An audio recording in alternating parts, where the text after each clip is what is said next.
Roughly 13,000 years ago, human history passed through a violent planetary gauntlet.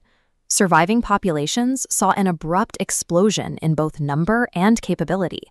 We currently study this era through isolated academic silos. This creates a fragmented view, where ancient Eastern collapses are labeled as mythology, Genesis is viewed as theology, and massive climate shifts are treated as isolated geological data. If we overlap the chronological data from these disciplines, the contradictions vanish. By aligning Eastern cosmological math, biblical lineages, and modern planetary physics, we can map a single continuous history. The dawn of the Neolithic Age is a unified planetary timeline hiding in plain sight. This clock maps Hindu cosmology, beginning with the collapse of old Eastern empires upon Lord Krishna's death, terminating the Dvapara Yuga cycle.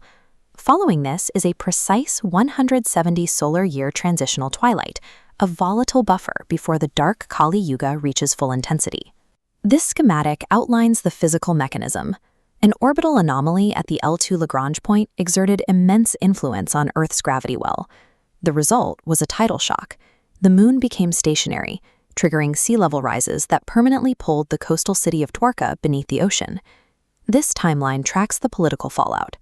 Aryavarta, the dominant ancient civilization of India, fractured. The decline continued until King Sanand died without an heir, leaving behind a highly vulnerable continent. The violent collapse of these Eastern empires engineered a geopolitical power vacuum, creating the specific conditions required for a new lineage to take root. Into that vacuum, we find our second witness, the biblical Genesis.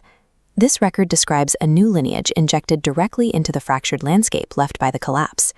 This table compares the primary figures of both textual traditions side by side, revealing a consistent one-to-one generational mirror. The phonetic similarities persist across the generations. Adam corresponds to Adam, Seth to Shvet, and the seventh generation, Enoch, to Hanuk. To synchronize chronologies, this diagram applies a conversion formula. Multiplying biblical lunar lifespans by 4.709 reveals their true solar duration. Applying this conversion shows the biblical lifespans from Adam to the flood perfectly fill the remaining duration of the 16,000-year Kali Yuga. These isolated traditions track the precise passage of time on the exact same master cosmic clock. Our third witness is the Earth itself. To understand how the old world was cleared out, we must look at the hard physical science of planetary mechanics. This schematic models the celestial trigger. At a specific point, the solar system shifts direction through space, entering the Dakshinayan phase. This shift carries massive geological consequences. The change in momentum forces Earth's solid inner core to drastically decelerate relative to the mantle. This deceleration generated the tectonic stress and friction required for a global climate crisis. Massive die-offs of flora and fauna changed the survivability of the planet, providing the physical engine for the ancient flood myths. This split screen illustrates the dual nature of the event. The severe climate shifts that destroyed the remnants of the ancient Mahabharata empires simultaneously acted as an ecological advantage for a new, adaptable group. This map tracks the geographic reality. The descendants of Adam and Eve expanded into ancient Africa, which was then a dense, vibrant forest ecosystem.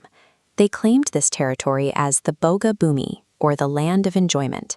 This was a specific human tribe possessing the physical robustness required to pass through a violent planetary bottleneck. Under this unified model, the survival and rapid expansion of these tribes is the historical event modern science refers to as the dawn of the Stone Age. When synchronized, these disciplines form a multidisciplinary record of humanity's rebirth.